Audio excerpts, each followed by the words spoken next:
com mais um resumo do dia desta quarta-feira, dia 19 de janeiro de 2022. Nosso programa que hoje destaca: Lula chama canalha pelo nome.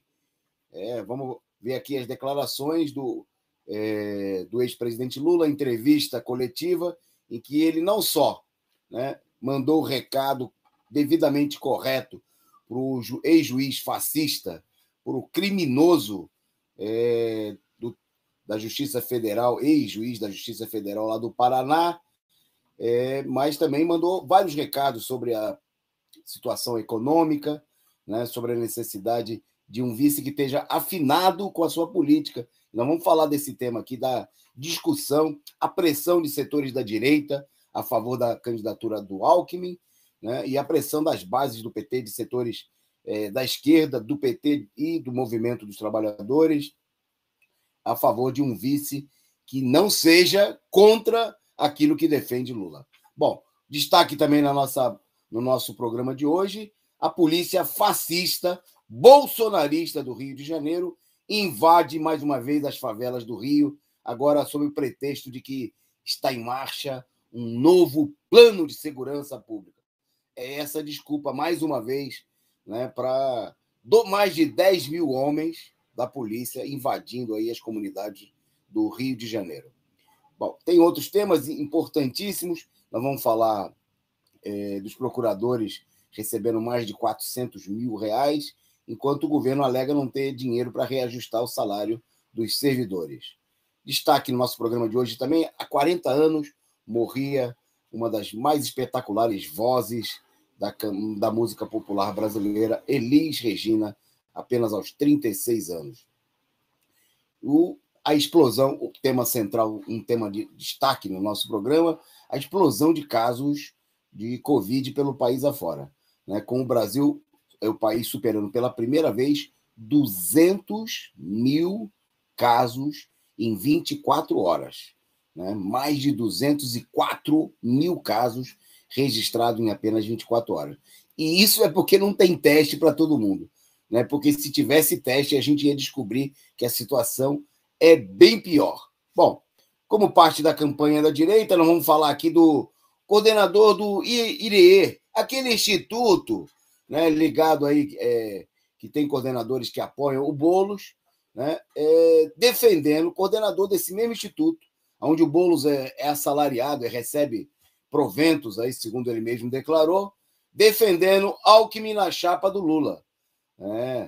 Vem de lá de dentro, do IRE, do instituto ligado ao imperialismo, ao NED, a defesa aí de Alckmin na chapa do Lula. Bom, e o alerta da Dilma: Alckmin será o seu Temer, diz Dilma a Lula. E é bom ouvir, porque a voz da experiência da Dilma vale muito, Bom, vamos falar das crises aí nos partidos da direita. Hoje o destaque é a crise no próprio Podemos do Moro. O Moro está ameaçado de ficar sem palanque no próprio estado dele, no Paraná. Acho que é aquele velho ditado: quem não conhece, te compra. Quem te conhece não quer nem de graça. Bom, vamos lá. Na nossa destaque internacional, a campanha imperialista contra a Rússia, e ameaças crescentes dos Estados Unidos contra aquele país, ao mesmo tempo em que os Estados Unidos declararam que não aceitarão, que darão uma resposta forte se a Rússia destacar mísseis nucleares na América Latina. Quer dizer, colocar na fronteira da Rússia pode, mas aqui na América Latina não vamos entrar nesse tema aqui. Bom, vamos destacar aqui também no nosso programa, você vai ver a coluna do companheiro Rafael Dantas, da direção do PCO, falando sobre uma importante lição sobre calúnia e difamação. Então fique conosco, porque nossa pauta está aquecida com uma temperatura no dia de hoje. E para comentar esses temas quentes aqui comigo, na bancada virtual, o companheiro Caio Túlio. Boa noite, Caio. Boa noite, Antônio Carlos. Boa noite aos companheiros da Causa Operária TV. Vamos debater esses temas, que foram aí ficaram mais quentes com a entrevista do ex-presidente Lula hoje aos órgãos da imprensa progressista, alguns nem tanto que estavam presentes, mas aos órgãos aí progressistas da esquerda. Ok, pois bem, você está vendo aí que a nossa programação, nossa pauta promete, né? E você precisa participar aí conosco, dar a sua opinião, mandar o seu recado e convidar, nos ajudar inicialmente aí convidando todo mundo para vir assistir o programa, né? Para participar, para deixar de lado a imprensa golpista, o jornal da Rede Esgoto e outros aí que mentem descaradamente para a população, a serviço daqueles que patrocinam esses canais, os bancos, né, os latifundiários, o agronegócio, os inimigos do povo, né, e vir para cá, né, para a Causa Operária TV, esse canal que tem compromisso com os interesses dos trabalhadores, da imensa maioria do povo. Bom, um salve aqui, pedindo então a vocês que compartilhem. Vou mandar um salve para vocês que já estão conosco. Começando, né, recebendo aqui saudando aí de braços abertos, a Sara Oliveira, né, que atualizou a sua assinatura para o Prata, o plano Prata. Aqui você tem várias opções de plano de assinatura. Importante é que você assine, faça como a Sara, como Reflexão Sempre, que está aqui conosco, a Revolução Popular do Brasil, que também é assinante, e muita gente que você vai ver aqui no nosso chatzinho com o nome em verde, todo mundo membro aqui do canal da Causa Operária TV. E qual a importância fundamental do membro? É mandar uma contribuição regular, ainda que pequena, né, para sustentar esse canal independente, combativo, revolucionário. Então, você, se não é membro, pode tornar-se membro, e sendo membro ou não, você pode fazer como fez agora o nosso amigo Marlon Silva, né? Você pode mandar a sua contribuição instantânea, né? O seu superchat, o seu super sticker, e ajudar aqui a sustentar a Causa Operária TV, esse canal sem rabo preso com os golpistas, né? Sem compromisso nenhum com os órgãos ligados aí ao imperialismo, né? Aqui quem sustenta, né? Quem ajuda a sustentar esse canal é você, né? Nosso amigo assinante, nosso amigo que acompanha aqui, internauta que vem aqui e contribui, seja lá com o valor que for, como o Marlon Silva, como o Ao Vivo, né, que mandou aqui o seu sticker, a sua contribuição. Então, você pode mandar de 99 centavos a 99 mil reais. Milhões, eu acho que não vai ter ninguém aqui para ter todo esse poderio, né? Mas fique à vontade. Você pode fazer aí como o LC29, mandar a sua figurinha, mandar o seu comentário, né? Nós precisamos muito, né? Porque aqui não tem financiamento de grupo ligado ao imperialismo, de banqueiro, né? Não tem financiamento de ONG, que se disfarça, né, de progressista, mas que apoia tudo aquilo que é contra os trabalhadores e contra o povo brasileiro. Então vamos para a nossa pauta. Um salve aí para a Joana Peixoto, que já colou aqui com a gente, para o Rodrigo K, né, para o Ao Vivo, que está entre nós, para a Vera Leão, para o Pétero Dactilo, né, mandando aí seu buenas, saudando todo mundo. E todo o pessoal que está aqui, a Ana Paula, Adão, muita gente aqui conosco. Em nome desses, eu saúdo a todo mundo que já está por aqui, que está chegando. Convido vocês que estão em outras redes aí, importante também a sua audiência, mas se você puder, vem para cá, né, para o YouTube, vem participar aqui conosco. Faça como o Marcelo Silva, que chegou por aqui já mandando o seu superchat. Muito obrigado, companheiro. Né? E a gente agradece muito a sua participação, inclusive você que nos assistem depois, fora do horário, né? Que não pode assistir ao vivo, mas que nos assiste na reapresentação, digamos assim, né? No horário que você quiser, porque os programas da Causa Operária TV ficam à sua disposição.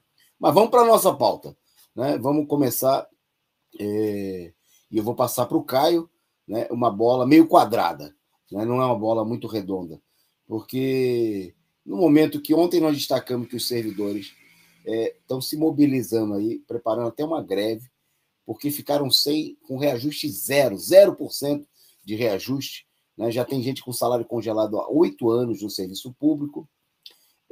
Os procuradores chegam a receber Mais de 400 mil reais. Como é que é isso, Caio? Conta aí para os nossos amigos. Exatamente, destacando também, né, que o MEC ele está pronto aí para revogar parcialmente a lei do piso, né, dos profissionais do magistério, para não pagar, para dar reajuste zero para os professores, né, contrariando inclusive a lei. O Procurador-Geral da República, escolhido pelo Bolsonaro, ele tomou duas medidas no finalzinho do ano de 2021 que beneficiaram aí a alta cúpula, né, do Ministério Público, da Procuradoria-Geral da República, na verdade.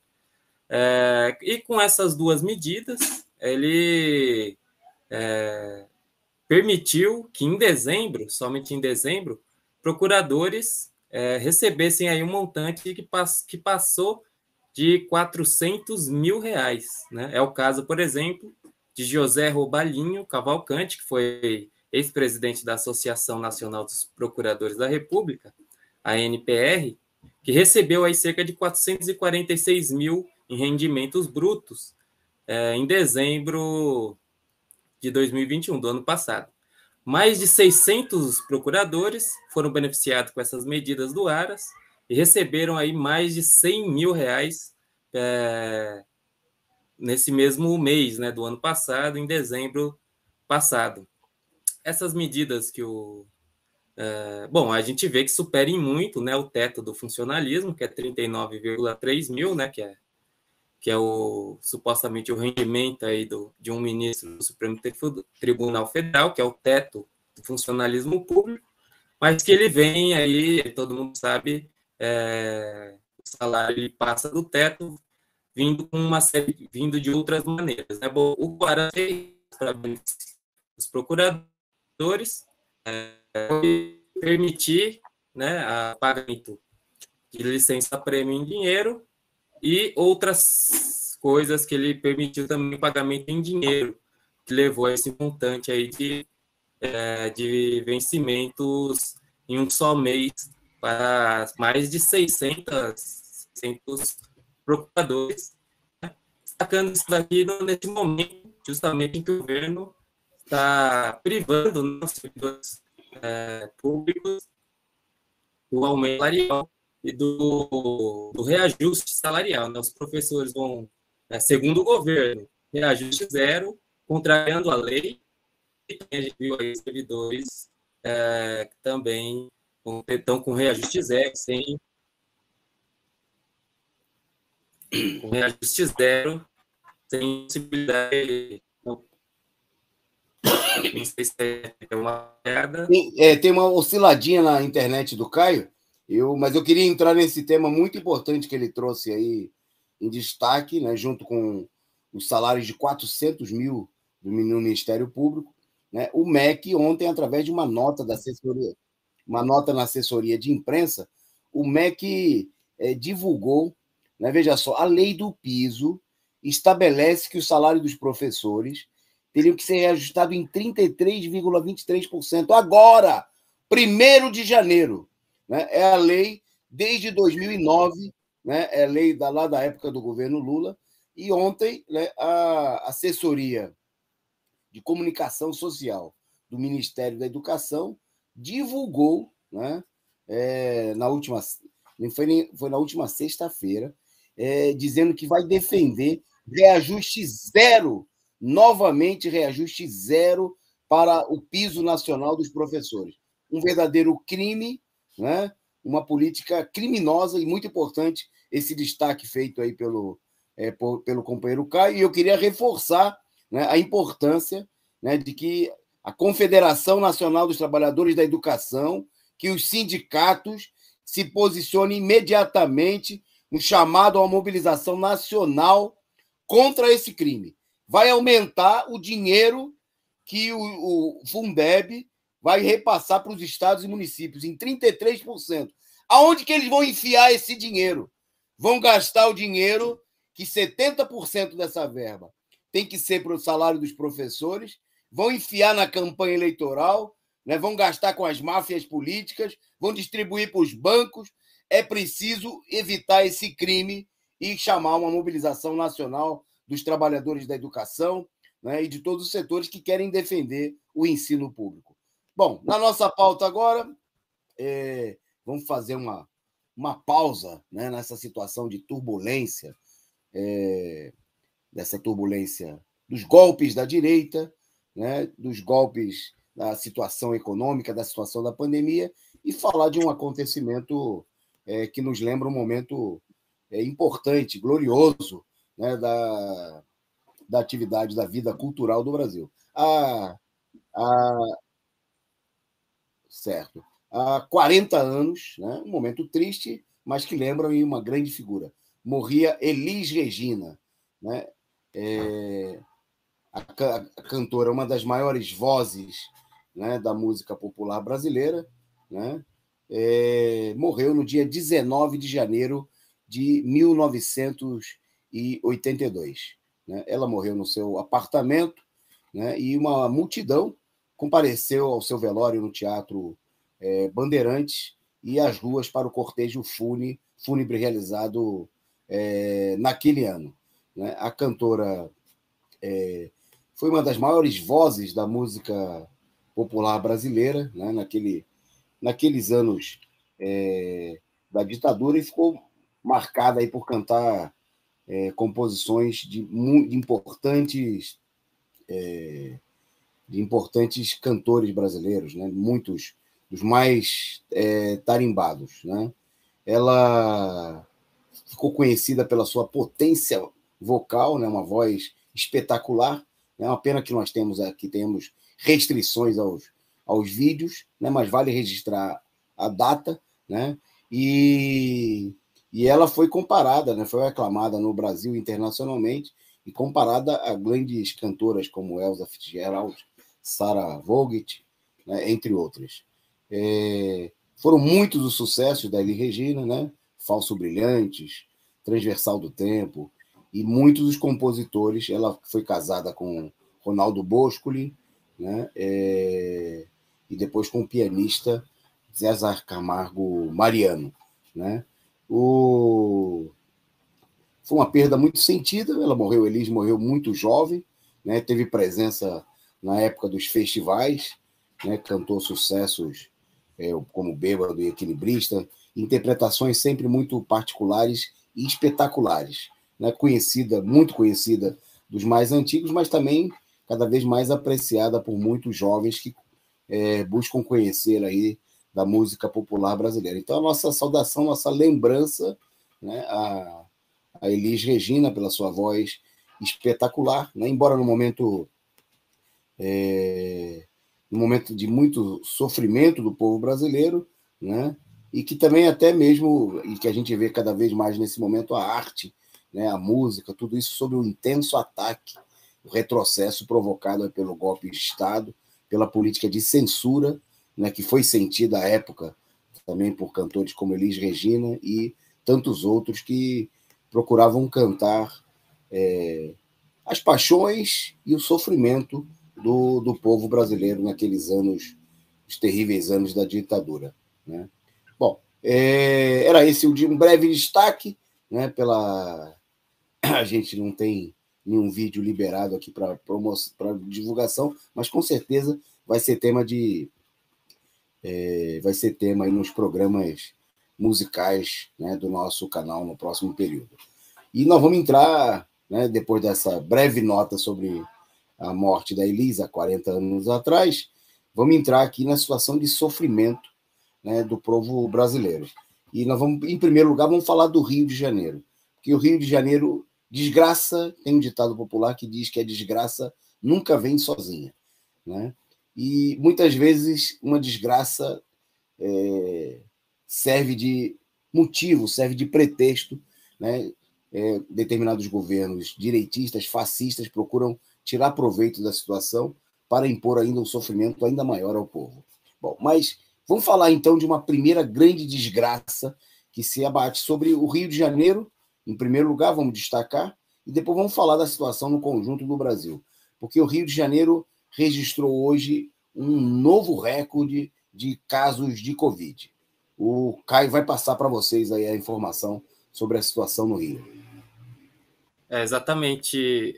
O Rio registrou, nas últimas 24 horas, quase 70 mil novos casos de Covid-19, né?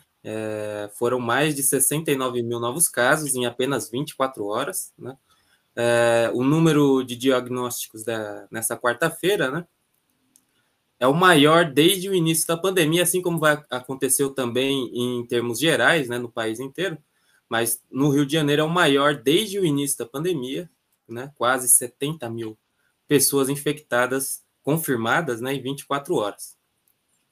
Né, o painel de monitoramento da Covid aponta que o estado já teve mais de 1,5 milhão de casos confirmados e mais de 69 mil óbitos pela doença, né? E também registra um alto número de internações, né, da doença nesse momento. Bom, aí só queria voltar no último tema, que eu acho que cortou um pouquinho, que enquanto o governo Bolsonaro, né, privilegia a alta burocracia, né, do Estado, pune os servidores, os trabalhadores da educação e todos os servidores públicos, né? Mas aí destacar esses dois temas. Primeiro, o descalabro, né, da pandemia, mostrando também que os governos não fizeram absolutamente nada, né? Desde eles trataram como se a pandemia tivesse acabado, quando não é verdade, e não fizeram nada, e a pandemia está explodindo novamente de casos. A gente vê no Rio de Janeiro e é assim também em todo o país. Ok, é isso aí, Caio. Bom, e no meio dessa situação tenebrosa, né, quase 70 mil casos de Covid em 24 horas, o que fez o governo do Cláudio Castro para resolver a situação? Tomou medidas? Mandou abrir milhares de vagas nos hospitais? Providenciou, como foi feito na China, em que construíram hospitais para 1.000 pessoas em 10 dias? Liberou, né, aplicação de testes em larga escala na população? Né? Nada disso. Né? O que o governo fez hoje, com pompa e circunstância, e com o apoio da canalha, da criminosa imprensa golpista, foi determinar uma nova invasão das comunidades do Rio de Janeiro pela polícia. 14 anos depois da miserável e criminosa UPPs, né, as unidades do lançamento das unidades de polícia pacificadora, né, que foram uma política de invasão das comunidades para impor ali um regime de terror, né, um regime de repressão, e isso só levou aí ao aumento das mortes da população pobre, negra, né, sobre o disfarce de que havia uma redução da violência, né, 14 anos depois, o fracasso de toda essa... fracasso relativo, né? Porque as UPPs elas não fracassaram, elas foram criadas para fazer o que fizeram, reprimir o povo, né? E é bom lembrar que setores da esquerda, os mesmos setores sempre dispostos a apoiar a direita, como o PSOL, por exemplo, Marcelo Freixo, apoiaram essa política que agora se repete, né, sobre um novo rótulo. Agora o nome é Cidade Integrada. É o projeto lançado hoje, né, com a invasão das comunidades, a ocupação justamente da comunidade do Jacarezinho, né, onde há menos de um ano atrás nós tivemos aquele massacre, né, com dezenas de mortos, né, a comunidade do Jacarezinho e Muzema, né, foram alvos aí de um novo projeto, do início desse novo projeto de invasão das comunidades, né, repetindo aí. Bom, a ação se iniciou hoje com 1.200 homens, né, justamente no Jacarezinho, na zona norte da cidade, né, em uma operação naquele local, né, que no ano passado levou aí a uma operação que terminou com 28 mortos, né? O pretexto é que a comunidade é dominada por uma facção de tráfico de drogas, e a gente sabe muito bem, né, que todas essas ações da polícia no Rio de Janeiro visam quase sempre atacar uma determinada facção criminosa para favorecer outra, né? Tem sempre alguém levando vantagem e quase sempre alguém que está pagando melhor, né? Aumentou a propina diante do Estado, de setores das forças de repressão do Estado e até políticos, né? Consorciados aí com a milícia, com o tráfico de drogas, etc. etc. Bom, até o meio da tarde, mais de 30 pessoas tinham sido presas, toda a operação de aparência, né? E teriam sido cumpridos 42 mandatos de prisão, né? E busca e de apreensão. A medida, né, foi apresentada aí como se fosse o início, né, de um grande processo de transformação nas comunidades do Rio de Janeiro. Foi assim que foi descrito pelo governador, né, governador que, é bom lembrar, né, chegou aí ao comando do Executivo do Rio de Janeiro após a cassação do titular do cargo, portanto, o seu companheiro de chapa, Wilson Witzel, né, aquele que dizia que tinha que atirar na cabecinha, né, nas comunidades, nas favelas, na população pobre, e aliado, né, de primeira hora do Bolsonaro, né, posição que agora o Castro procura desempenhar, se equilibrando, porque é bom dizer que o Cláudio Castro ele está tentando, por um lado, obter o apoio do bolsonarismo e, ao mesmo tempo, obter, e até com certo êxito, o apoio de certos setores do Partido dos Trabalhadores, né? É parceiro do Cláudio Castro, por exemplo, o presidente da Assembleia Legislativa, que é do PT, e o um dos vice-presidentes do PT, o Quaquá, né? Que, além de entre outras besteiras direitistas, além de defender o apoio ao Geraldo Alckmin como vice do Lula, defende que o PT apoie esse canalha fascista, bolsonarista, como candidato do partido a governador no Rio de Janeiro. Né? Veja a que ponto, né, vai a direita da esquerda também, né, em apoiar um elemento como esse, defensor e praticante, como nós estamos vendo agora, da política de repressão contra a população trabalhadora no Rio de Janeiro. Bom, a gente destacou o caso do Rio, né, para falar dessa situação de invasão das comunidades operárias. Bom, e agora vamos voltar ao tema da Covid, com o Caio destacando aí a superação de um recorde, né? E, infelizmente, com o governo Bolsonaro e sob o comando da direita, quando a gente fala de recorde, são sempre recordes negativos. Então, com você para apresentar aí, Caio, os dados da Covid no dia de hoje. Complementando a informação sobre a Covid, né? Pegando os dados nacionais, assim como no Rio de Janeiro, também o Brasil bateu o recorde de infecções em 24 horas. Foram mais de 200 mil casos registrados nas últimas 24 horas, para ser mais preciso, né? Foram 204.854 registros confirmados, né? O que significa que o número real pode ser ainda muito maior, como a gente vem destacando, né? Porque no Brasil não há uma política de testes, né?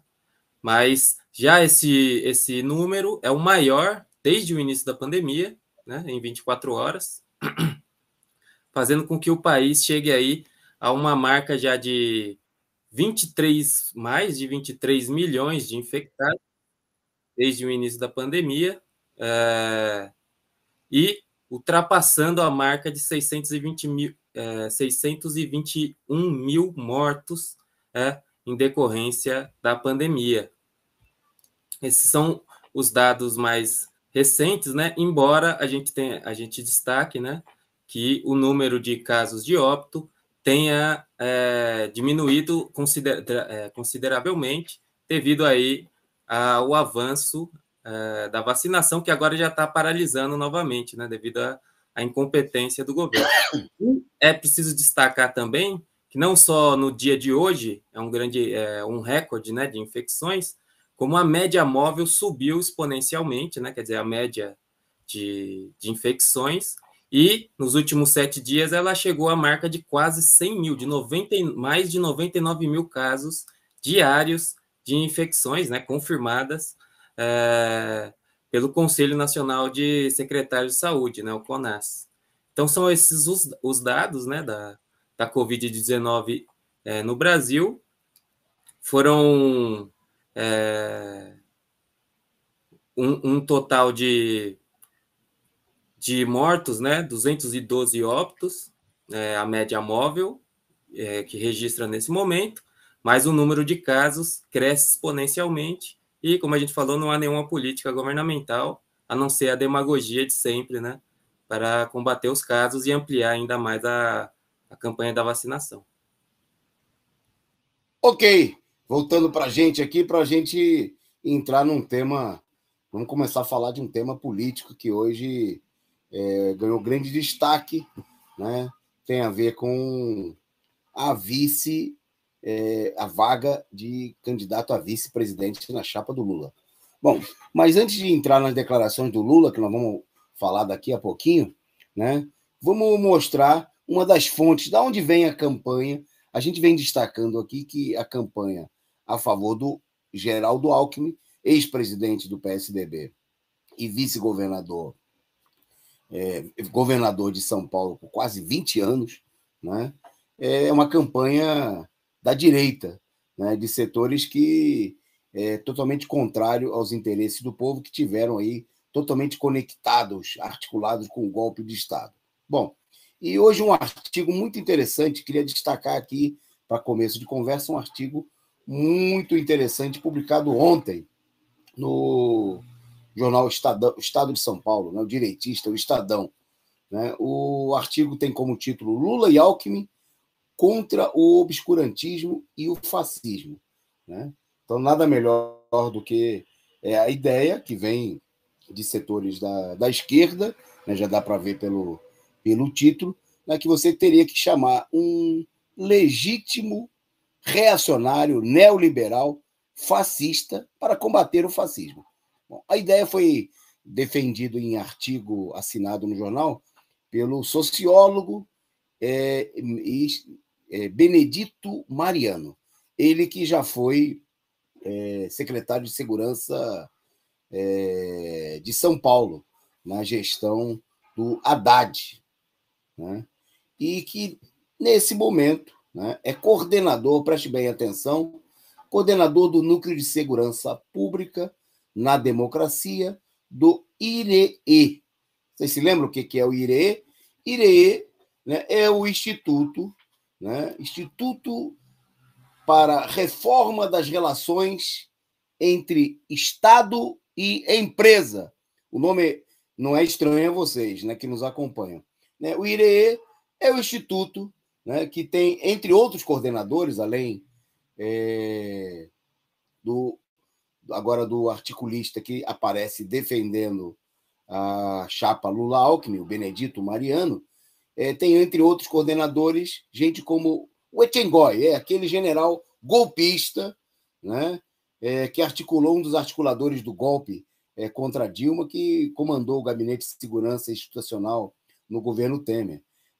Que tem também aí no comando desse instituto gente como o ex-chefe da Polícia Federal no governo Temer, bom, e outras personalidades de direita, o Jungmann, né, o ex-ministro da Defesa também no governo Temer, um dos golpistas de primeira hora, é gente desse naipe, e o IREE é o instituto que o Diário Causa Operária, né, a nossa rede Causa Operária de comunicações aqui, denunciou como sendo um instituto que tem aí na sua folha de pagamento o dirigente do PSOL e candidato a governador de São Paulo, Guilherme Boulos, que não negou, né, pelo contrário, reconheceu que está aí na folha de pagamento do IREE e que tem entre, né, gente que dirige, é responsável pelo IRE, como o advogado Walfried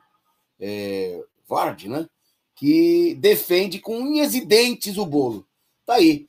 Gente do IRE, né, agora já até me confundi com o nome do instituto, daqui a pouco eu vou falar que o pessoal, Hilarie, outro dia o pessoal estava escrevendo aqui, né, que é o Hilarie, é a festa né, da esquerda que se junta, né, institutos que estão vinculados aí a órgãos ligados à CIA, ao NED dos Estados Unidos, né, é o pessoal que está dançando sobre o sofrimento do povo brasileiro. Né, e aí aparece, né, daqui a pouco a gente vai ver, a gente já está vendo na realidade, gente do PSOL, né, o Boulos criticando o Lula, né, supostamente pela possibilidade de que ele tenha como candidato a vice o Alckmin. Mas é bom lembrar que o Estadão, né, um dos principais órgãos da direita no país, está abrindo suas páginas para que os articulistas, os amigos do Boulos, coordenador do Núcleo de Segurança Pública na Democracia, do IREE, escreva em suas páginas defendendo, né, a candidatura. Quem quiser ler o artigo na íntegra, Lula e Alckmin sobre o obscurantismo e o fascismo, né? E lá o amigo do Boulos, né? O amigo do Valfrido, do Ettingói, e entre outros, defende aí toda a política, toda essa política nojenta, safada de setores da esquerda, né? Que usam como pretexto, né, que tem que se juntar com os porcos, né, com os fascistas, com os neoliberais, com os inimigos do povo brasileiro, a pretexto de combater o fascista Bolsonaro. Né? Nós vamos falar mais desse tema daqui a pouquinho, do Alckmin, né, mas fica aí muito claro, para depois não vir aquela turma de canalhas, né, aquela turma de abutres, que agora vão criticar, vão aparecer criticando aí, né, gente da direita, dessa direita amiguíssima do Boulos, né, amiguíssima da turma do IRIE, que recebem aí propinados por essas e por outras fontes assemelhadas, né, que vão dizer que o problema da esquerda brasileira é quem sabe o Lula ou quem sabe o PCO, né, o PCO que não tem espaço para falar no estado de São Paulo, que não tem nos seus quadros e nos seus apoiadores, né, ninguém ligado a instituições que recebam dinheiro do imperialismo norte-americano e assim por diante. Bom, vamos em frente na nossa pauta, né? Vamos falar mais do tema político, porque, por falar em Alckmin, a Dilma mandou um recado para o Lula. Né? Quem vai comentar o recado da Dilma é o companheiro Caio. Vai lá, Caio. Exatamente. A ex-presidenta Dilma, ela teve um encontro com o ex-presidente Lula, um encontro pessoal, na última quinta-feira, dia 13, e a imprensa, inclusive a imprensa burguesa, destacou que a Dilma teria dado um conselho, um sábio conselho, inclusive, ao ex-presidente Lula, dizendo para ele, né, que o Geraldo Alckmin será o Michel Temer dele, né, caso venha acontecer essa esdrúxula aliança. Mas, e ela continua, né, supostamente ela teria dito, quando você mais precisar, ele ficará à disposição da oposição para tomar o seu lugar. Quer dizer, um conselho bastante sábio. A gente destacou aqui, né, que o Alckmin era um cavalo de Troia, né? Ele seria um elemento aí que não contribuiria nada com a campanha, mas seria um calcanhar de Aquiles da própria campanha, né, Lula presidente. E a Dilma destacou isso daqui. A gente vai comentar mais para frente que muitas outras personalidades, lideranças do PT, têm essa mesma opinião, assim como a esmagadora maioria da base petista, né, tem essa opinião e tem essa compreensão de que o Alckmin é o elemento da direita, né, embora ele tenha procurado se distanciar do PSDB, né, e entrar em um partido que tem uma certa ligação ou aliança com o PT, mas ele é um elemento de direita, um cavalo de Troia, né, uma pessoa que está aí para articular justamente contra o PT e contra o próprio ex-presidente Lula. Então tá aí, a gente vai comentar mais para frente, né? Que não só a Dilma, mas como uma grande parcela dos petistas e da população em geral e o próprio Lula são contra essa aliança aí que está sendo aventada pela direita. Ok, vamos guardar um pouquinho, daqui a pouquinho a gente volta a esse tema do Alckmin, porque nós vamos falar agora da entrevista coletiva dada hoje pelo Lula, sua primeira coletiva de imprensa de 2022. Né? E bom, o Lula falou de diversos assuntos, né? Nós vamos começar destacando muito interessante que o Lula veio aí com a sua combatividade, né? Mostrando aí porque, inclusive, ele é o candidato, né? Que é visto acertadamente como candidato contra o golpe, contra o regime do golpe de Estado, né? Ele que foi uma das junto com todo o povo brasileiro, mas ele sofreu na pele, né? Foi vítima, passou 580 dias na cadeia, né? Num processo totalmente criminoso, né? Sem crime nenhum, sem, inclusive, que tivesse sido garantido todos os seus direitos de recurso, como prevê a própria legislação. Bom, e que a sua prisão era ilegal, né? Ficou tão claro que o próprio judiciário, o STF, teve que reconhecer e anular todas as condenações. Bom, e um dos destaques da entrevista do Lula foi, né, justamente quando ele se referiu aí ao ex-ministro da Justiça do governo Bolsonaro e o ex-juiz fascista que comandou aí a operação criminosa da Lava Jato lá na 13ª Vara Federal de Curitiba, o Sérgio Moro. Bom, o Lula, né, disse diretamente que o Moro é um canalha, né, e se referiu à criminosa Operação Lava Jato como uma verdadeira quadrilha que era liderada pelo Moro, né? Ele afirmou: tive sorte do povo brasileiro me ajudar a provar a farsa que foi montada contra mim. Consegui desmontar o canalha que foi o Moro no julgamento dos meus processos. O Dallagnol, a mentira, as fake news, o PowerPoint da quadrilha, tudo isso eu consegui provar que quadrilha eram eles, né?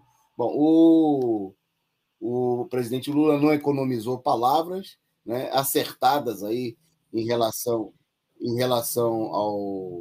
ao criminoso, né, ao juiz suspeito, né, como foi declarado claramente, inclusive, todo o processo foi conduzido de maneira ilegal, é bom que se diga, com a cumplicidade de toda a corja do judiciário, né? A mesma boa parte dela, a maioria dela, ainda presente lá no STF, validou, né, durante o tempo que foi necessário para deixar Lula fora da disputa em 2018, fraudar as eleições, colocar no governo o canalha mor, ou canalha do mesmo quilate de Moro, que é o Bolsonaro.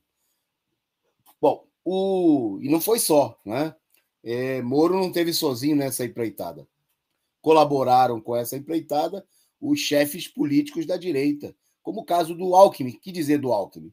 Presidente do PSDB, que abençoou, comemorou a prisão do Lula e abençoou todo esse processo criminoso, né? O que dizer de tantos outros canalhas, né, que ajudaram aí a roubar o país, a assaltar o país, quando Fernando Henrique Cardoso, toda a direita, né, do PSDB, do DEM, do MDB, do PSD, etc. e tal, que foram totalmente coniventes com essa operação criminosa que ajudaram a eleger Bolsonaro. O Moro respondeu, né, procurando fazer discurso de campanha eleitoral para a corja da direita, que ele procura disputar aí uma franja de apoio, dizendo que canalha é quem roubou o povo brasileiro durante anos, né? E quem usou nosso dinheiro para financiar ditaduras. Bom, então eu acho que o Moro, né, acusou aí os generais de serem aí canalhas, né? Porque ele disse que quem roubou o povo brasileiro e ajudou a financiar ditaduras, ou seja, os militares que financiaram a ditadura roubando o povo brasileiro, né? Empresários como a Rede Globo, por exemplo, né, que roubou o povo brasileiro, recebendo verbas públicas, né, concessões públicas ilegais, e financiou, ajudou a fazer campanha para a ditadura, né? E ele acusou o Lula também por ter colocado gente na Petrobras. Bom, a acusação serve, né, para os quadrilheiros que estão lá É bom que se diga, no governo Lula, no governo Dilma, né, em que supostamente o Moro e a direita acusam Lula, né, de terem roubado a Petrobras, né, o grande roubo, né, representava naquele momento que você pagava coisa de 50 centavos de dólar ou menos por um litro de combustível. Né? No pior momento da crise provocada pela direita, o combustível chegou aí a mais de R$ 2 no governo Dilma Gasolina. E agora, os santos que estão na Petrobras, colocados pelo Moro, pelo Bolsonaro, pelo Alckmin, né, por todos aqueles que deram o golpe, né, fizeram o combustível chegar a R$ 7 o litro. Então, é uma conta que não fecha.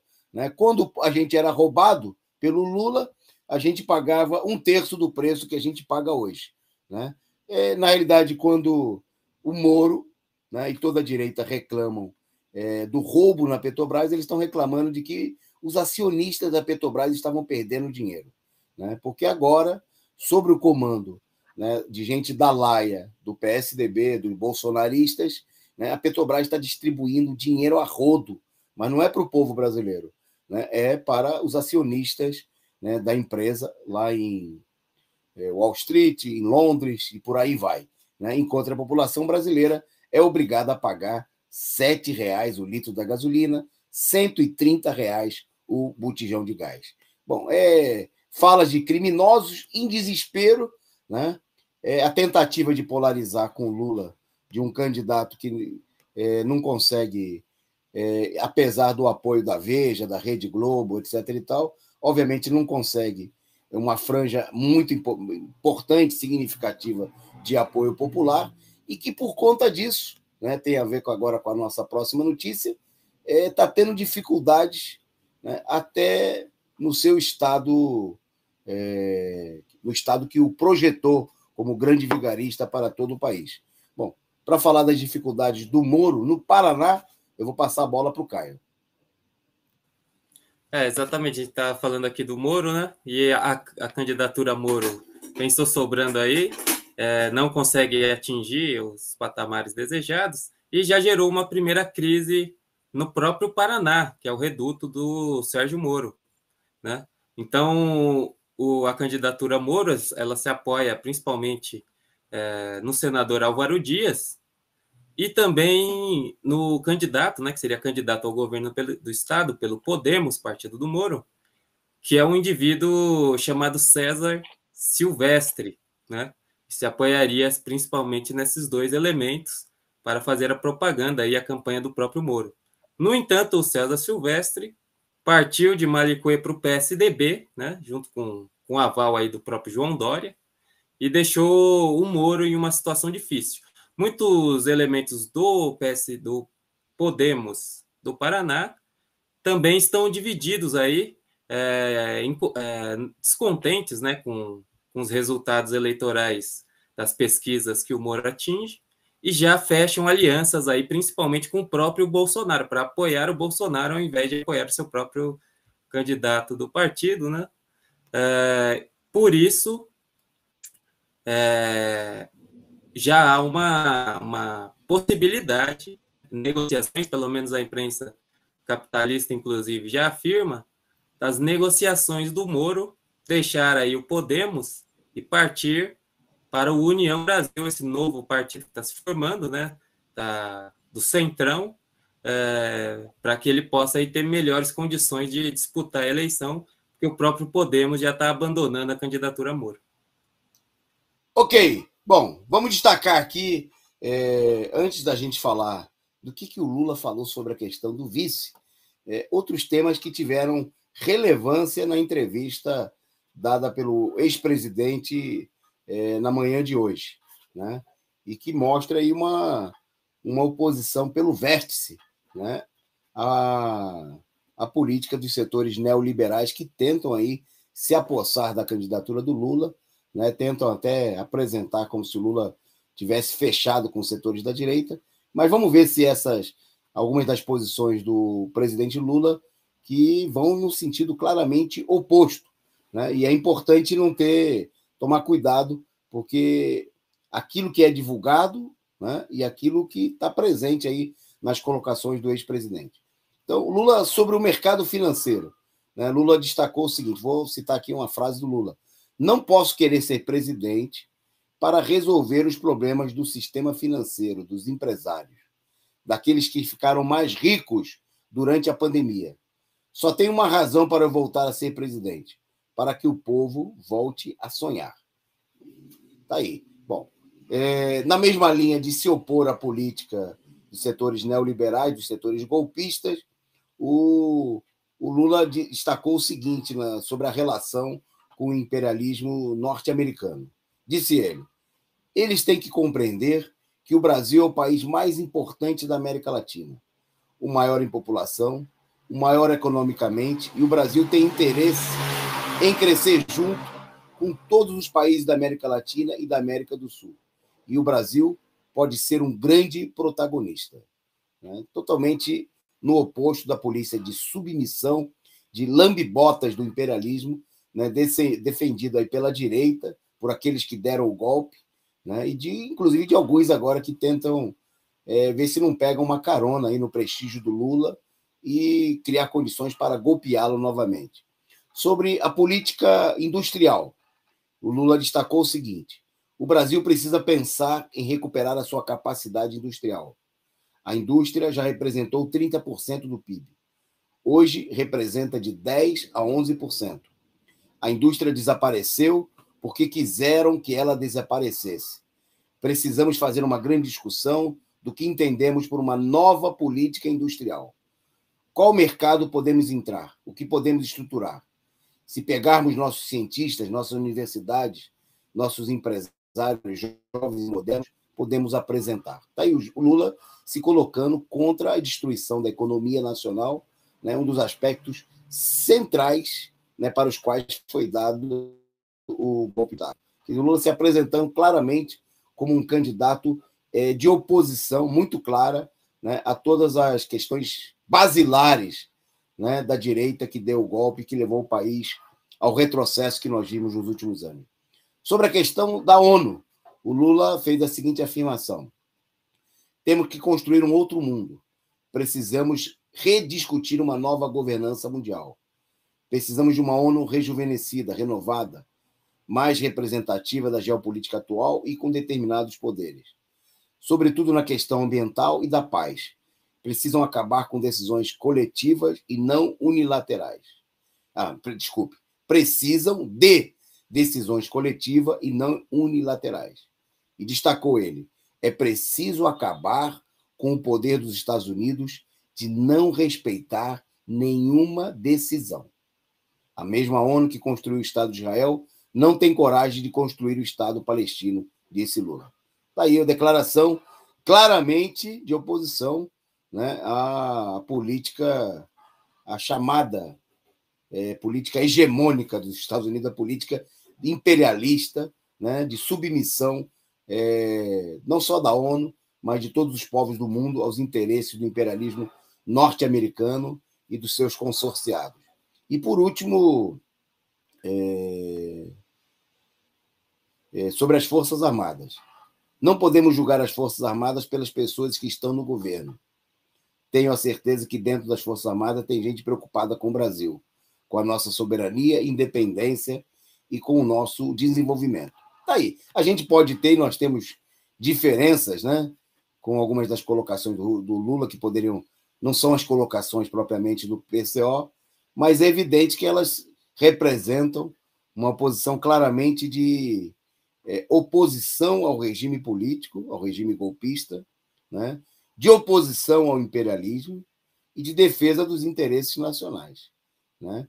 Quer dizer, a gente não pode cobrar do Lula, não é a política dele, de que ele tenha posições revolucionárias, como as que tem o PCO, por exemplo, né? Mas é fato que na entrevista ele, mais uma vez, demarcou o terreno no momento que ele sofre uma enorme pressão para se deslocar à direita, né, da parte de falsos e supostos aliados, que na realidade é gente que está querendo armar para cima do Lula, armar para cima da esquerda e da classe trabalhadora. O Lula marcou posição em uma série de questões fundamentais. Bom, mas vamos a um tema importante, né? O o Lula, finalmente, na entrevista, falou que não tem problema em ter Alckmin como vice, né? Bom, aí eu vou passar para o Caio comentar, porque, ao mesmo tempo, parece que não é o que quer a base do PT, da CUT e de muitos setores da esquerda classista. Está pintando aí nas redes sociais até uma hashtag Lula sem chuchu. Hashtag Lula sem chuchu. Quer dizer, parece que tem aí... o que o Lula quis dizer no meio dessa... Depois de falar uma série de coisas contra o regime, né? É a política tradicional do Lula que está procurando aí, digamos assim, se colocar como um candidato de muitos setores, mas ele, ao mesmo tempo, colocou coisas contraditórias, né, Caio? Exatamente. Bom, falando da campanha, uma série de pessoas do PT importantes, inclusive 2 ex-presidentes do PT, como o Rui Falcão e o José Genuíno, participam, né, dessa campanha, né, que subiram essa hashtag nas redes sociais, Lula sem chuchu. Inclusive, há abaixo assinado, né, 2 pelo menos, que reuniram aí quase 2.000 assinaturas, né, pedindo que essa não aliança esdrúxula, né, com o elemento da direita, Alckmin, né. Bom, comentando da entrevista do Lula, né, a gente já pode ver que a base do PT, uma boa parte, inclusive da direção do PT, é contra. A gente falou aqui Zé Dirceu, a gente falou aqui José Genuíno, a gente falou Rui Falcão, a gente falou da Dilma, inclusive, né, e muitos outros dirigentes que são contra esse tipo de aliança. Mas o Lula, na entrevista de hoje, ele falou uma série de coisas importantes, né, interessantes, mostrando que ele está com uma posição democrática mais radical, mas, no entanto, a gente precisa destacar que não foi bem assim, né? Na verdade, o Lula ele foi instado várias vezes, foram várias perguntas direcionadas ao Alckmin, no sentido de convencê-lo, inclusive, da parte dos jornalistas progressistas, de convencê-lo que essa seria a melhor saída, né? O Lula falou várias vezes sobre esse tema, então, mas ele falou primeiro, antes de tudo, ele falou que ele não vai colocar um vice que seja contra as coisas que ele está defendendo ali, né? Ele falou, inclusive, uma coisa muito interessante, que no governo dele agora, o povo tem que decidir, tem que participar, que é uma coisa importante, mostrando, por exemplo, o povo já decidiu, não quer o Alckmin, né? Já está decidindo. E ele falou isso na entrevista, ele falou que não faz sentido ele colocar uma pessoa que é contra tudo que ele defende e que ele vai ter que fazer, segundo ele terá de fazer nesse momento. Aí ele, no final, ele falou essa frase, uma frase maldita, né? Não falou bem, que citando o arco de alianças que ele quer construir, porque ele é um político de fazer muitas alianças, né? Inclusive ele falou da centro-esquerda, centro-direita, que é a direita, né? A gente conhece. Ele citou, inclusive, partidos como o PSB e outros, que ele estaria construindo aí alianças, né? E ele disse que não teria problemas em fazer aliança com o Alckmin caso fosse necessário para ganhar a eleição, né? Ele não falou que ele está fazendo uma aliança com o Alckmin. Ele falou que não teria problema em fazer aliança com a direita se fosse para ganhar a eleição, mas ele colocou essas várias ressalvas aí. Então, mostrando que é possível e é totalmente válido pressionar, né, o Lula e o PT contra esse tipo de aliança, né, e não permitir que esses elementos aí da esquerda pequeno-burguesa e outros, e da própria direita, né, pressionem o Lula para colocar o Alckmin como candidato. Acho que a colocação do Caio é importante para a gente olhar o todo, né? E a gente também vê as várias informações da própria entrevista aqui no programa, para a gente não pegar uma colocação em separado, né? E fazer um balanço. Não, o Lula agora é um direitista, é o candidato. Como fazem de maneira muito interessada, a gente está vendo aí o patrocínio da direita, né? A campanha até no Estadão, oferecendo espaço para supostos esquerdistas, né? Esquerdistas que recebem verbas de órgãos ligados ao imperialismo, defenderem o Alckmin na chapa do Lula, né? E se a gente olhar de conjunto a entrevista do Lula, vai muito além, né, do que o problema do nome do vice, né? E expressa muito claramente porque o Lula é o candidato contra o regime golpista, contra o imperialismo, né? E aí, obviamente, querendo o Lula, mas o Lula não é santo, né? E nem nós estamos aqui para dizer isso, dizer que o Lula é perfeito, é irretocável, né? O Lula procura expressar, inclusive, as pressões, né? Porque a gente sabe também o seguinte, nesse momento tem um conjunto enorme, e o Lula deixou claro isso aí na entrevista, que tem muita pressão. Tem gente falando coisa de tudo que é lado. Ele citou a imprensa, né? Que já escolheu aí mais de uma vez aí vices para ele, já indicou tudo, né? E as pressões que ele sofre dos próprios aliados, entre aspas, né? De gente que procura se passar por sendo de esquerda, né? Mas que teve lá do lado do golpe, é o caso do PSB, né? Que faz chantagem contra o Lula, dizendo que se não for fechado esse ou aquele acordo, né, os partidos não vão apoiar o Lula, né? Não vão apoiar os candidatos, não vão formar uma federação com o PT, numa inversão, obviamente, da realidade, mas numa pressão, né, que vem da burguesia, que vem da direita no interior do PT e de toda a esquerda, e que, inclusive, ameaça, chantageia romper com Lula. Veja-se o caso do PSOL, veja-se o caso do PSOL, por exemplo, e do PCdoB, que até hoje não aprovaram em nenhuma instância dos seus partidos o apoio à candidatura do Lula. Pelo contrário, né? No PSOL tem pré-candidato aí fazendo campanha abertamente contra o Lula, ao mesmo tempo que tem amigo, né, parceiro, como é que é? Que habita a mesma folha de pagamento que o Boulos, né, que está defendendo aí o nome do Alckmin como candidato a vice. Então, é preciso olhar essa situação como parte de toda uma luta política, né, de uma situação que não está definida, e é preciso levar a batalha. Eu queria destacar, agora à noite, eu vi aqui nas redes sociais, recebi aí em alguns grupos, declaração da presidenta do maior sindicato do país, pessoa com a qual nós temos muitas diferenças políticas, nós estamos aqui agora às voltas com a organização de uma chapa de oposição nesse sindicato, que é a POSP, mas queria destacar aí ela, que é deputada, vice-presidente do PT em São Paulo, a professora Maria Isabel Noronha, que divulgou aí um comunicado, vocês estão vendo aí a capa desse comunicado, né, falando justamente sobre essa questão, né, sobre o fato de que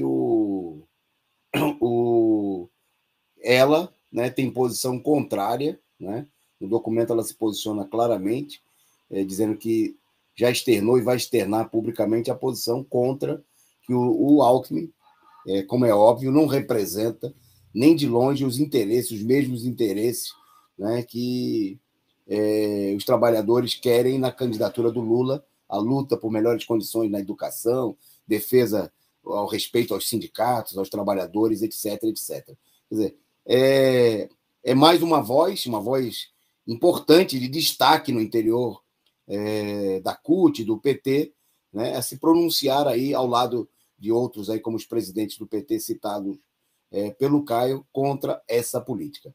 Nós vamos voltar a esse tema com certeza, né, é um tema muito importante, mas nós estamos caminhando para o final, vamos aqui para os nossos destaques internacionais.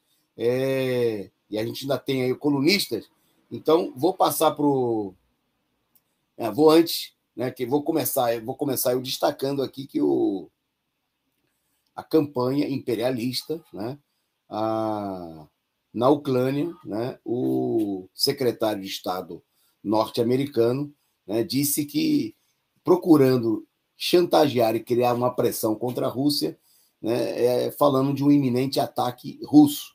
E o Biden, por sua vez, né, elevou o tom e as ameaças à Rússia, falando em desastre e perdas humanas pesadas, né? É o cinismo do imperialismo, né, procurando apresentar pela venal imprensa capitalista como se houvesse alguma preocupação, né, do imperialismo norte-americano com a perda de vidas, né? É bom lembrar que o imperialismo norte-americano é o responsável aí por milhões de mortes no Iraque, no Afeganistão, na Síria, na Líbia, isso só para falar né, nos últimos anos, né, nos massacres apoiados, né, contra povos pobres, oprimidos, né, o povo palestino, né, nas mãos de Israel, que é um protetorado dos Estados Unidos no Oriente Médio, né? Bom, e obviamente agora nós estamos diante, como a gente vem destacando, de uma nova provocação, né, na defesa dos interesses do imperialismo, né, nas fronteiras da Rússia, que está procurando agir para defender, né, a sua soberania e os seus interesses, né, inclusive com os Estados Unidos. Claramente, aí hoje se falou da remessa de mais de 200 milhões para a Ucrânia, né, nesse momento, para financiar aí as tropas e o governo fascista da Ucrânia, né, na política de provocação contra a Rússia. Bom, e aí eu passo para o Caio para destacar, ao mesmo tempo, os Estados Unidos. A Rússia disse o seguinte, que aqui na nossa fronteira não, pô, provocação. Mas aí a Rússia outro dia falou de como é que os Estados Unidos reagiriam se a Rússia colocasse mísseis, né, em regiões próximas aos Estados Unidos, por exemplo, em Cuba, na Venezuela, e os Estados Unidos respondeu à questão levantada pela Rússia.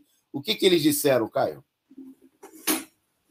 Exatamente. A embaixadora dos Estados Unidos, né, na Organização das Nações Unidas, na ONU, ela advertiu que não será permitido, né, uma ação agressiva da Rússia ou a instalação de mísseis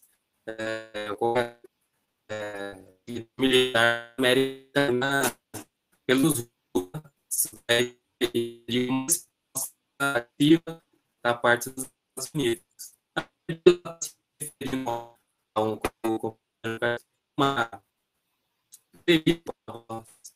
da presidência russo, Dmitry Peskov, que se você poderia destacar mísseis para Cuba ou Venezuela. Volta para mim. A internet deu. A internet chicoteou lá o Caio lá. Resultado da privatização. Resultado da privatização ou, quem sabe, aí da política do imperialismo que controla essas empresas, né? Não pode falar mal do imperialismo. Bom, mas o fato é que a embaixadora dos Estados Unidos, que o Caio dizia, reclamou aí na ONU, né? Reclamou aí pela imprensa internacional, dizendo que não, né? Nas fronteiras dos Estados Unidos, os Estados Unidos não admitiriam que fosse feito o que está acontecendo lá na Ucrânia, né? Onde os Estados Unidos estão fazendo uma provocação, a mesma coisa estão tentando fazer no Cazaquistão, né? Armar contra os interesses dos povos daqueles países e da Rússia. Bom, e a Rússia está aí ameaçando, né, devidamente, de tomar medidas semelhantes aqui no nosso continente. Bom, esse tema vai seguir aí, a política imperialista colocando o mundo aí sob ameaça, inclusive, de um novo confronto de larga escala internacional. Nós vamos passar para a parte final do nosso programa, você não sai daí, né, porque é uma questão importante que a gente vem destacando, né, ao longo dessa semana, que é justamente os ataques que o PCO, né, vem sofrendo do jornalismo entre aspas, né, jornalismo de esgoto, praticado aí pelo Diário do Centro do Mundo contra o PCO. E quem vai falar para vocês dessa vez sobre esse tema é o companheiro Rafael Dantas, da direção do PCO, e a gente termina com ele, né, diante dessas colocações aí que levaram o pessoal a fazer sátiras como essa aí do Kiko Nogueira, assumindo o papel, né, de dedo duro da direita, né, dedo duro da direita, como a gente vê aí nos canais direitistas que tem programas como esse aí que está representado aí na tela, né? Fica aí o nosso boa noite, meu e do Caio aí, para todos vocês. Muito obrigado pela alta audiência, né? Grande em número e na qualidade aí dos nossos amigos internautas. Obrigado aí pelas contribuições e fique aí com a coluna do companheiro Rafael Dantas. Forte abraço e até amanhã com mais um resumo do dia. Vou falar sobre as lições de calúnia e difamação que a campanha do Diário do Centro do Mundo, caluniando o Partido da Causa Operária, tem dado ao nosso próprio partido e a toda a esquerda.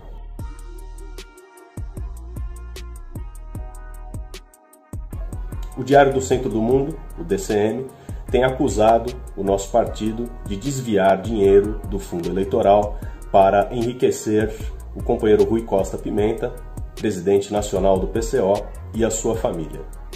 É o que dizem, ainda que de maneira tortuosa, velada e indireta, nos artigos que acusam o partido, baseados em supostos documentos comprometedores e que supostamente revelariam que o partido pratica atos ilícitos. Como isso é uma falsificação total, o Diário do Centro do Mundo, um dos autores da matéria, Pedro Zambarda, e o seu editor, Kiko Nogueira, não são capazes de dizer isso com todas as letras, embora aquilo que está por trás das suas ilações seja exatamente isso, uma acusação de corrupção. Acrescente-se a isso que tanto Kiko Nogueira quanto Pedro Zambarda, tal como já mencionamos na nossa imprensa, tal como Kiko Moro e Pedro Dallagnol, torcem e dizem abertamente que a Polícia Federal, o Ministério Público ou o próprio Tribunal Eleitoral deveriam investigar e deveriam agir contra o nosso partido. Dinheiro mesmo, dinheiro para pagar militante para agredir os outros. Desapareceu, né? Estão ali meio ligados porque provavelmente a polícia, o Ministério Público vai para cima dessa turma aí. É uma demonstração do lavajatismo, de uma campanha direitista, de uma campanha fascista no meio da esquerda, travestida de imprensa progressista, para atacar um partido de esquerda, para atacar um partido operário, valendo-se do poder do Estado.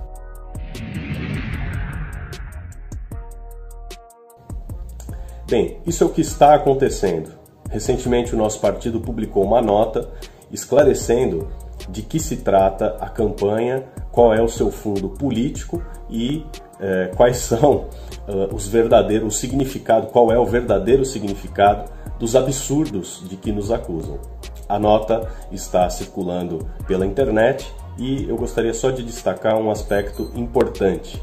Nossa denúncia daquilo que o DCM está fazendo se apoia no fato de que o DCM tomou a defesa de Guilherme Boulos, que foi exposto como um elemento no meio da esquerda que está ligado a um sinistro Instituto para a Reforma das Relações Estado-Empresa, que, por sua vez, está aí associado a órgãos estrangeiros, recebendo dinheiro do estrangeiro, de uma organização de fachada da CIA norte-americana, e que tem, na sua diretoria, convivendo em paz e harmonia com o próprio Guilherme Boulos, ninguém menos que Sérgio Etchegoyen, o ex-general que é um dos que tramou o golpe contra Dilma Rousseff e fez parte do governo Temer. Além dele, o próprio Dallagnol faz parte aí do hall de aliados de Guilherme Boulos. Para esconder tudo isso é que o Diário do Centro do Mundo está fazendo as suas acusações caluniosas. E é sobre isso que eu gostaria de me deter. Uma verdadeira lição de como fazer uma calúnia. Como eu mencionei, o Diário do Centro do Mundo não consegue dizer com todas as letras, ainda que tenham ido bastante longe nesse terreno, ao apontar que o PCO e o companheiro Rui Costa Pimenta, a direção do partido e a família do companheiro Rui Costa Pimenta estariam cometendo crimes. Para apoiar essa acusação, feita de maneira tortuosa, mas feita mesmo assim, chamam uma das pessoas que é um desafeto do partido, uma pessoa que teria rompido publicamente com o Partido da Causa Operária, acusando-nos das piores coisas possíveis, só que são todas elas ridículas. Ele teria ficado com fome em uma atividade, talvez passado frio, ou ficado debaixo de chuva, ou se indignado com isso ou com aquilo, que no final das contas não tem a menor importância. Mas vale a pena destacar, em nome próprio só falam bobagens, mas esse cidadão, junto com outros, se esconde de trás de perfis falsos na internet, nas redes sociais, para aí sim falar com todas as letras aquilo que em nome próprio soa ridículo e na imprensa dita progressista, como o DCM, é apenas uma insinuação pérfida. Dizem com todas as letras que roubamos, que somos criminosos e todo tipo de acusação, protegidos no anonimato, protegidos com um perfil falso. Assim, fica a grande lição para quem quer defender os interesses da classe trabalhadora, a grande lição para quem quer levar adiante a luta contra a direita, contra o imperialismo e contra uma esquerda pequeno-burguesa que lhe serve de instrumento, lhe serve de ferramenta política para enfraquecer a luta da classe trabalhadora contra a burguesia, os golpistas e o próprio imperialismo. Muito cuidado, companheiros, pois os próximos a serem caluniados são aqueles que tomarem partido nessa luta e levantarem a bandeira da independência de classe, a luta que nesse ano se organiza, se dá em torno da defesa da candidatura do ex-presidente Lula à presidência da República e a luta por um governo dos trabalhadores, a luta pelas reivindicações da classe trabalhadora na atual etapa política. Caluniam dessa forma porque não tem outra defesa, e é nesse sentido que a denúncia, a ação do nosso partido para revelar quem de fato são os supostos amigos do povo é tão importante e continuará a ser levada adiante. Acompanhe mais sobre isso na imprensa do Partido da Causa Operária, aqui na Causa Operária TV, no Diário Causa Operária e também no nosso semanário impresso. É isso aí, até a próxima.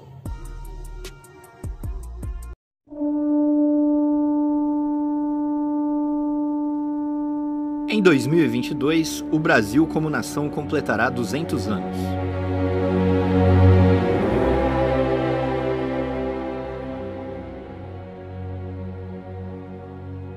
O mais importante movimento cultural brasileiro, a Semana de Arte Moderna, completará 100 anos.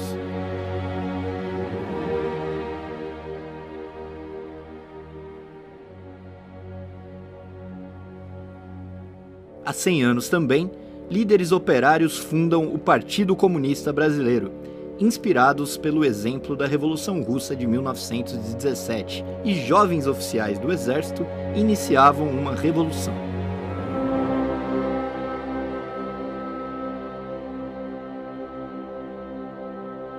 Seria a maior transformação que o Brasil já conheceu.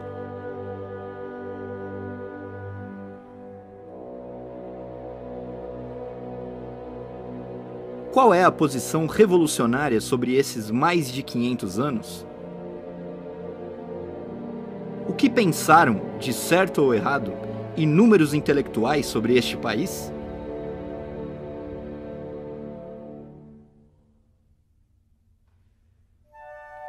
Chegou a hora de passar o Brasil a limpo. Para isso, em fevereiro, assista ao curso Brasil, uma interpretação marxista de 5 séculos de história, da Universidade Marxista. O curso será realizado em 4 etapas durante todo o ano, num total de 120 horas. A primeira etapa começará em fevereiro e as inscrições já estão abertas.